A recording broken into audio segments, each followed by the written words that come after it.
भवानी शंकर मंदिर जेनटा कि बहुत बरस धरिकी जगार अच्छे आ भक्तकर भीड़ जगार सब सोमवार देखा लगी तो मिलती है शिवरात्रि दिन ये जगार बहुत भीड़ हजार हजार भक्तकर भीड़ घेर रही भवानी शंकर मंदिर है जगार बहुत सुंदर दृश्य देखा लगी मिलती राति 12 बजे हर और हरीर भेट जेनटा रही जगार बहुत सुंदर हिसाब से दीप प्रज्वलन होकर दीप लगा ऊपर महादीप लगाई जेनटा के दर्शन करवा लगी लोकंर भीड़ जदि आपण मैंने देखबे हेले काबा छाड़ी जेबे हेले आपण मैंने जुड़ी रहूँ सचेतना ओडिशा रे देखुन के हिसाब रे भवानी शंकर मंदिर रे महाशिवरात्रि पालन होइछे ओ शिवानी दे जुहारे गया काना कहबा लगी चाहबे महाशिवरात्रि चली छे आ भवानी शंकर मंदिर रे भक्तन को जदि में भीड़ देख माले अहरह गति रे रही छे तो काना कहबा लगी चाहबे इने गुटे स्पेशलिटी देखलु 1108 टा लिंग काना कहबेटा कि नहीं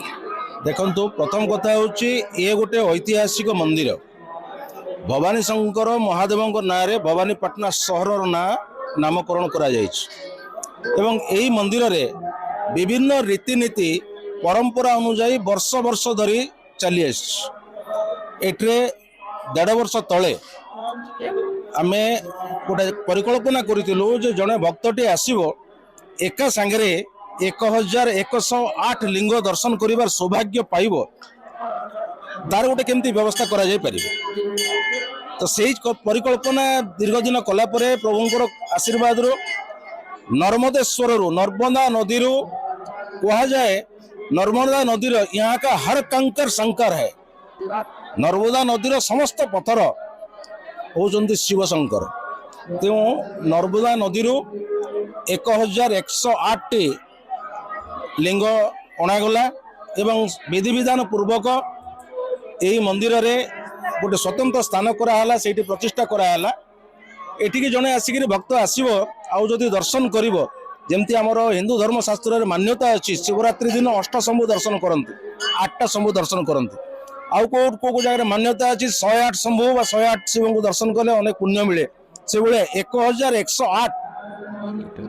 शिवलिंग दर्शन कर सौभाग्य बहुत कम लोकों भाग्य मिलता है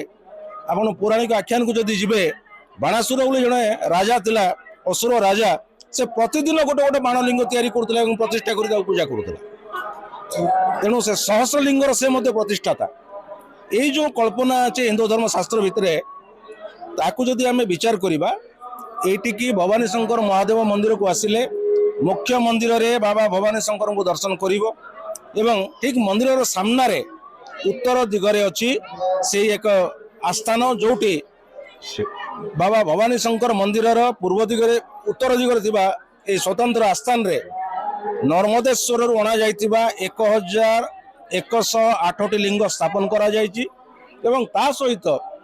आम श्रीक्षेत्र पुरी जगन्नाथ महाप्रभुंकर प्रसिद्ध रथयात्रा समय श्री जगन्नाथंकर नंदीघोष रथर चक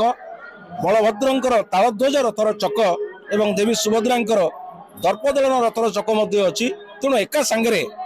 शिवं को दर्शन करेंगे 108 शिवं दर्शन 108 लिंग 1108 लिंग दर्शन करने सहित आपण जगन्नाथ बलभद्र एवं सुभद्रांकर रथर चक दर्शन कर सौभाग्य पाइबे तेणुक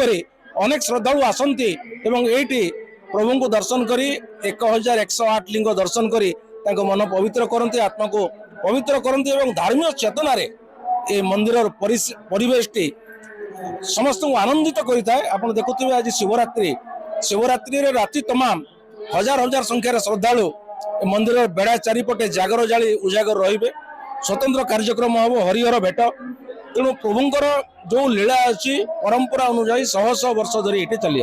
भवानी शंकर मंदिर केन प्रकार भीड़ देखबा लगी मिलुछि आपण निजे गुटे भक्त निजे जगह दर्शन करबा लगी काना कहबा लगी छाबे आपनकर अनुभूति प्रथमे तो समस्त को महाशिवरात्रि उपलक्ष्य समस्त को शुभेच्छा अभिनंदन एवं बाबा महादेव बाबा भवानी शंकर भवानीपाटना ना भवानीपाटना होइछे आपण माने देखि पारुथिबे आज महाशिवरात्रि चैत्र प्रथमा शुक्ल पक्ष बाबांकर यही महापर्व लगी रही महादीप भी वर्तमान उठी सारी एवं समस्त भवानीपाटना बासिंदा तथा भवानीपाटना माने बाहर बाहर अनेक भक्त आसीचन बाबांकर आरती दर्शन करुचन बाबांकर जेन वर्तमान ଚାରିଆଡ଼େ ଯେନ୍ ପରିଭ୍ରମଣ କରୁଥିଲେ ମନ୍ଦିର ବେଢ଼ା ବୁଲୁଥିଲେ ସେଇଟା ବି ସମସ୍ତେ ଦର୍ଶନ କଲେ ଏବଂ এইটা গোটে হচ্ছে মানে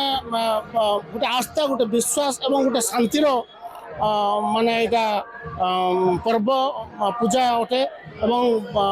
অনেক ভক্ত আজি রাতি সারা উজাগর মধ্যে রহবে দীপ জলাইকি তাঁর মনস্কামনা কেন্দ্র পূর্ণ হো সেটা মধ্য সে বাবা ভবানী শঙ্কর পাখে গুহারি জনাইবে এবং উজাগর রহিকি বসবে এবং ঠিক রাতি 12টা সময় এই পাখে আমার হরহরি ভেট भी হেবা হর মানে বাবা ভবানী শঙ্কর সেপটু হরি মানে স্বয়ং নারায়ণ জগন্নাথ মন্দিরঠু আসবে এবং সেটা মধ্যে ভেট হবা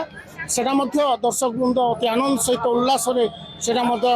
হরহরি ভেট দর্শন করবে এবং আশীর্বাদ নেবে। ଆଜି ହେଉଛି ମହାଶିବରାତ୍ରି। ଏଠାରେ ଭଗବାନ ଧବଳେଶ୍ୱରଙ୍କ ମନ୍ଦିରରେ ଲକ୍ଷ ଲକ୍ଷ ଲୋକ ଅଛନ୍ତି ଆଉ ଲୋକମାନେ ତାଙ୍କ ଶ୍ରଦ୍ଧା ଆଉ ମୁଁ ମଧ୍ୟ ମୋର ଭକ୍ତି ଆଉ ଶ୍ରଦ୍ଧାରେ ଆସିଛି ଆଉ ଏତେ ଲୋକ ଏତେ ଭିଡ଼କୁ ଦେଖି ବହୁତ ଖୁସି ଲାଗୁଛି। ଆମେ ତ ସବୁ ବର୍ଷ ଏଠିକୁ ଆସୁ ଆଉ ଏ ବର୍ଷ ବି ଆସିଛୁ ଆଉ ବହୁତ ଖୁସି ଲାଗୁଛି। ओम नमः शिवाय। मो पूजा शतपथी। आज आम जो माने उपासटा करूँ शिवों आईटा भवानी शंकर मंदिरटा भवानीपाटना कलाहांडी गोटे प्रत्यक्ष मंदिर। एठी